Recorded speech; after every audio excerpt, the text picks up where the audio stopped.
रेहान लाहौर के एक पॉश इलाके में रहता था। पढ़ा लिखा, शरीफ और अपनी माँ का फरमानबरदार बेटा। उसने वालिद के इंतकाल के बाद अपना छोटा सा कारोबार संभाला और मेहनत से उसे कामयाब बना दिया। रेहान की कामयाबी की रोशनी उसके आसपास के कुछ दिलों को जलाने लगी, खास तौर पर उसकी रिश्तेदार फरजाना को, जो उसके मामा की बेटी भी थी।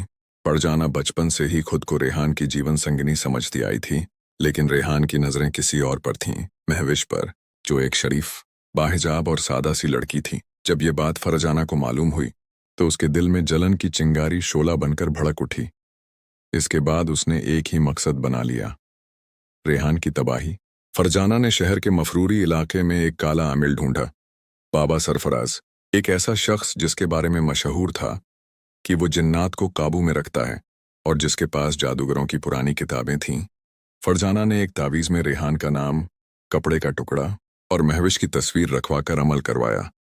बाबा सरफराज ने कहा, मैं एक नूरी जिन को उल्टा कर दैरान को बुलाऊंगा, रेहान की खुशियां एक एक करके ढह जाएंगी। और वाकई अगले ही हफ्ते रेहान की जिंदगी बदलने लगी। पहले उसके बिजनेस का बड़ा सौदा रद्द हुआ, फिर मशीनें जल गईं, एक मुलाजिम ने चोरी की और कुछ ही दिनों में उसे कर्जों में धकेल दिया गया। रेहान रातों को चीखते हुए उठता, कमरे में हर वक्त जली हुई चीजों की बू आती। माँ परेशान, बेटा खामोश और महविश भी रिश्ता खत्म करने की बातें करने लगी।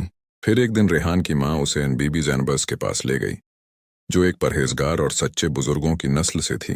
बीबी ज़ैनब ने रेहान की पेशानी पर हाथ रखा और एकदम चौंक गईं। अरे तुम पर दैरान है और ये अमल कब्र की मिट्टी से करवाया गया है, बहुत खतरनाक है, लेकिन तू बच जाएगा अगर सब्र रखे।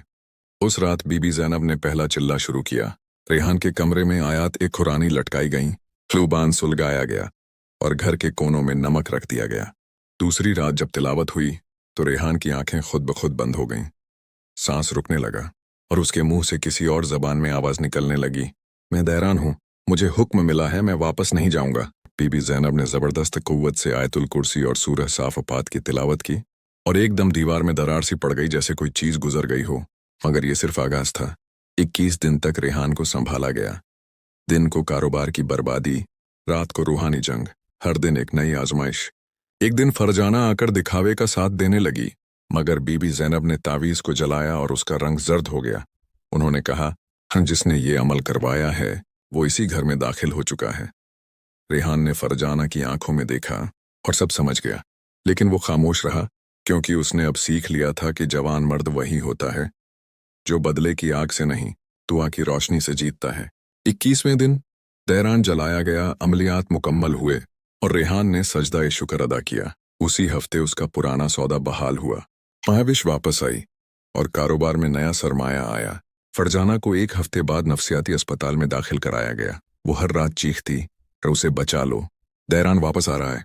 फिर से दोस्तों, कभी किसी की खुशी छीनने की दुआ मत मांगो, क्योंकि जो जमीन दूसरों के लिए खोदते हो, कभी वही तुम्हारा गड्ढा बन जाती है।